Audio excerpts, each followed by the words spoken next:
Thank you very much. It is a pleasure to be here. After the third hour, I felt that it was a bunch of Penn State people trying to make me be the last one to make me look bad. We've got a Penn State MC, we've got half the dais up here at Penn State, and then it was real embarrassing when I went out to the men's room and most people applauded because they thought I wasn't coming back.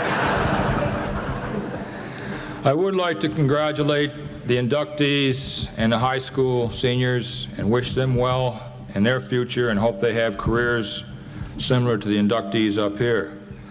I was kind of glad that the dinner started a little bit late tonight because I was late. I didn't realize how long it took to get to Penn State because I had to stop by there to borrow a tux from Joe. Actually, I had Mike Godfrey with me, and Mike and Rolly Massimino and Joe and I all played a round of golf this afternoon.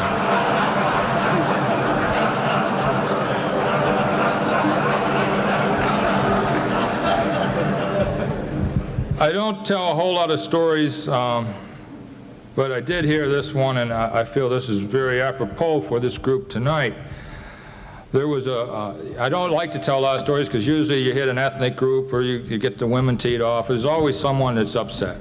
I don't think we have any Iranians in here. There was a very well-to-do Iranian oil field owner, and he had cancer. And that he was dying, he was on his deathbed, he had all this money, he didn't know what to do with it. He had 3 sons. So he summoned the sons to his bedside, and the eldest one came first, and he said, I have all this money, I don't know what to do with it. I want you all to have your #1 wish, your #1 ambition that you've always wanted. So the first son says, I would like one of the finest French restaurants in the world.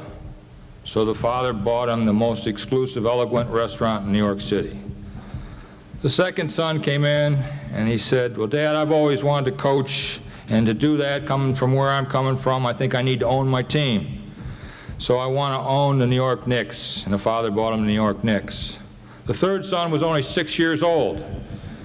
He comes in and he had every toy, everything you can imagine already, and his father gives him the same offer. He scratches his head and he says, geez, Dad, I don't really know.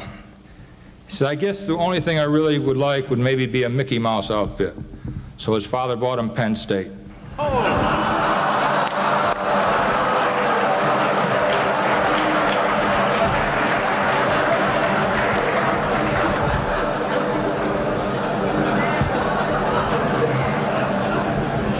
Tomorrow I'm going out to the Olympic trials, and a couple weeks ago they had a tour of Seoul and the surrounding areas, and some of the cross-country and track people here would be interested because there was a coach and an Israeli and an Indian that were out touring the countryside to see where the marathon was going to be run. It was getting very dark, and as they came back into Seoul they realized they weren't going to get back in time. They were unfamiliar with the roads, so they stopped at a farmhouse. In a farmhouse, the guy comes to the door, and they knocked. When they knocked, and they said, you know, we really can't find our way back. We'd like to stay here until tomorrow if it's possible. And so the farmer said, it's fine, but I only have 2 beds. One of you will have to stay out in the barn. So they said, okay, that's the best we can do, that's fine. So the Israeli went out in the barn, and the other 2 took the beds. And about an hour later, hear a knock on the door. It was the Israeli. He said, there's a pig in the barn. He says, I cannot sleep in the barn. So the Indian said, well, okay. He says, I'll go out in the barn. So the Indian went out in the barn. Everybody went back to sleep. About an hour later again, it's the Indian. He said, there's a cow in the barn. He says, that's the animal that we worship. There's no way I can sleep with the cow in the barn. So the coach said, well, I'll go out. So the coach goes out. Now there's a couple hours pass, so everybody's asleep, thinks everything's fine. All of a sudden there's a knock on the door again. It's a cow and a pig.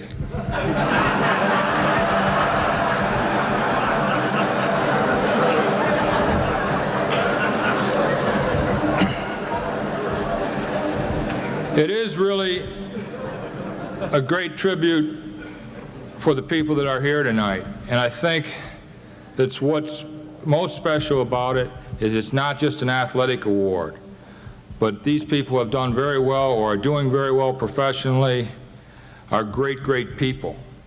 And they've done more than just achieve athletic status. I think that was one of the things that impressed me about Pittsburgh. As I looked back at the national football champions, I looked back at some of the former athletes in basketball. We had a lot of doctors and dentists and lawyers, people that were complete people. And it wasn't just an athletic factory at that time. And a lot of people had done very well in athletics, but because of what they had learned in athletics and what they had done academically, they became very successful. And I think that there are still some kids doing that right now. We've got one right here, Scotty Colombo from your town, who is going to be a physical therapist. He's a 3-2 student. He does all kinds of things academically. He works as hard as anybody I've ever had work in practice. But I think we've got some serious problems today, and I think it's time to reevaluate our sports programs and our goals. I think athletics can be a great tool for high schools, a great tool for universities, but I think the priorities are getting all screwed up. I think this winning at all cost, I think the way people are going about winning and some of the demands that are being put on some of our high school students and college students. For example, I've heard of high school kids can only participate in one sport. I mean, that's ridiculous to take away that opportunity for that student not to be able to play 3 sports if he wants to. We've got gentlemen up here that played 3 and 4 sports. They were all Americans, all pro. And they did it, able to do other things and able to be academically at the top of their class. So I think we've really got some problems today with athletics. You heard Mr. Kinzel talk about the things that athletics gave to him. Those are the things that can't be taught necessarily in a chemistry class. Those are the things that athletics should be doing today. And what I see today is unless you're winning a national championship or unless you're winning every game, you're a failure. And I think the objectives are out of line. I think that when you put education under athletics, you've got a big problem. And I know most people are recruiting for athletics first, education second.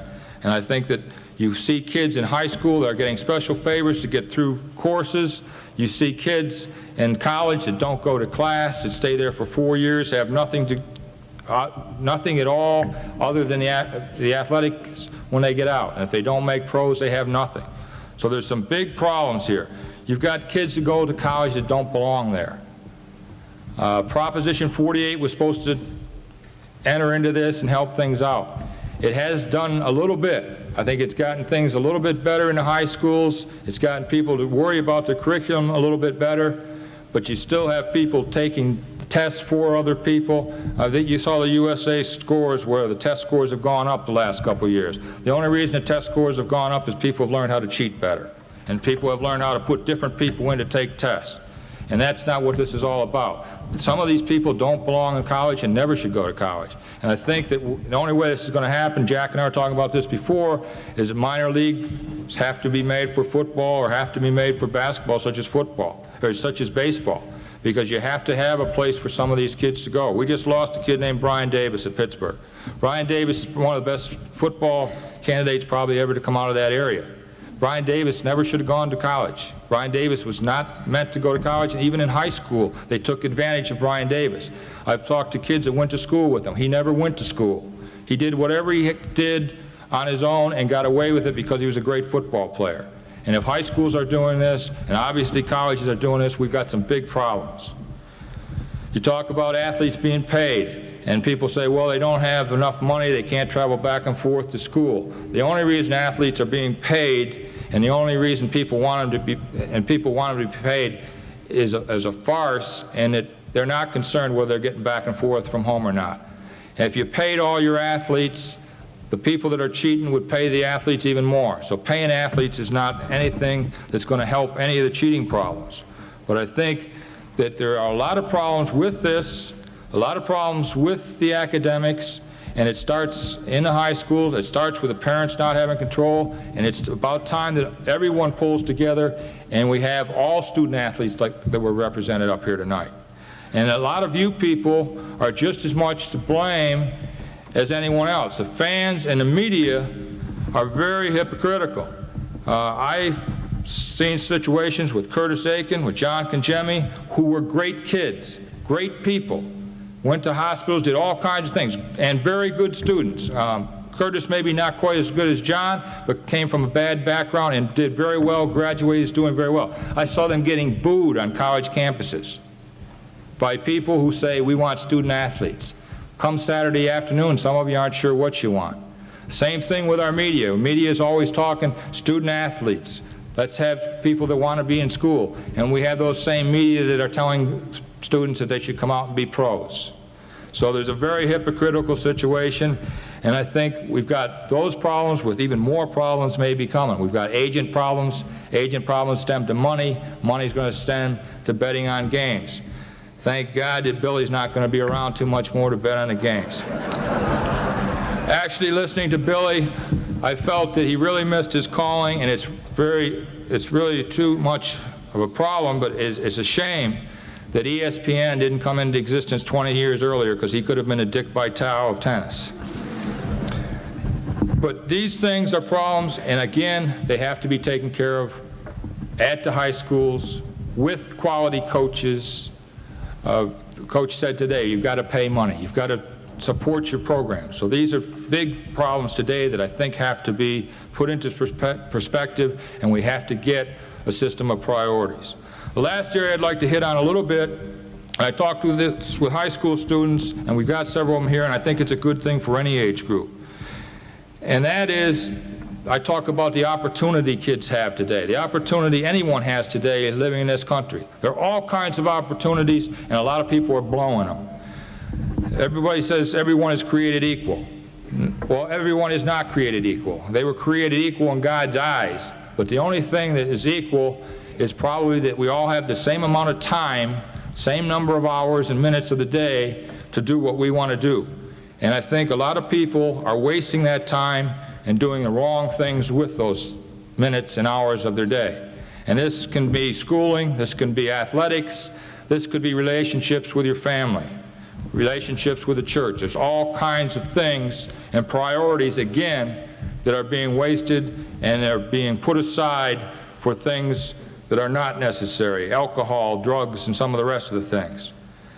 The other thing with this time is people don't reach their potential. There's all kinds of studies about the brain, all kinds of studies about physical ability.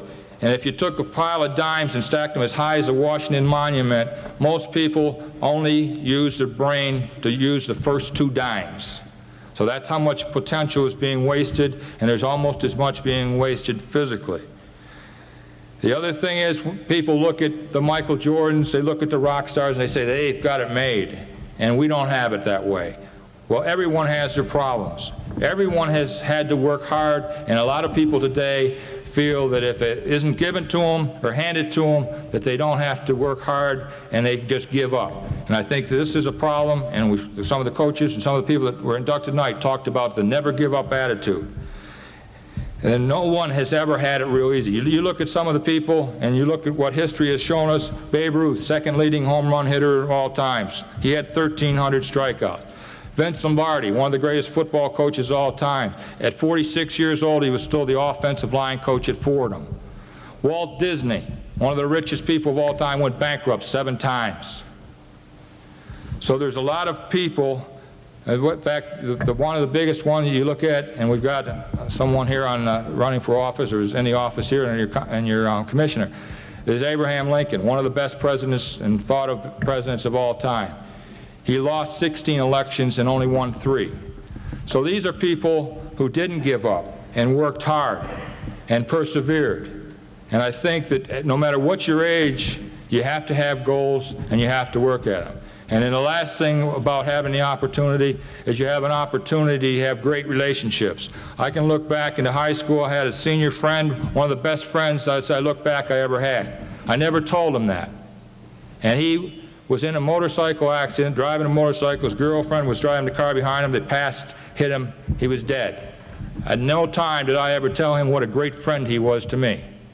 And since that time, When I know someone and I feel for someone and care about someone, I try and make it a special point. And I'm not a guy that can say a lot of things or do a lot of flowery speeches, but I try and tell people how I really feel about them. And when I'm happy with what they do, I try and tell them that. And I think that more people have to do that. I think you have to do that in your families. I think that a lot of families, there's the parents talking at the kids, not with them. And you have to talk with them. And I think a lot of children or teenagers are afraid to talk to their parents because of this. And I think you have that opportunity tonight. You have that opportunity tomorrow to talk to your family, to tell your son or daughter you love them, and vice versa, to tell your parents you love them. And I would make this challenge to you tonight, and it's the last thing, and I'll get off the podium here, is that unless your mother or your father have a heart problem, I would ask you sometime in the next week or two, and this is good for parents to do to their children too. So when you're in a mall, when you're out someplace during the middle of the day, call home. Just say hi to your mother or your father and tell them you love them. And as I said, if they have heart problems, don't do it because they may fall. Don't ask them for anything. Just tell them how you feel. And the same thing as parents. I don't think you tell your kids how you really feel. You're upset with them, they never know how you really feel. And I think that you have that opportunity tonight when you get home, you have that opportunity tomorrow to build a family. And if you build the family relationship that you're capable of building, all these previous problems I talked about tonight will not be problems. Thank you very much.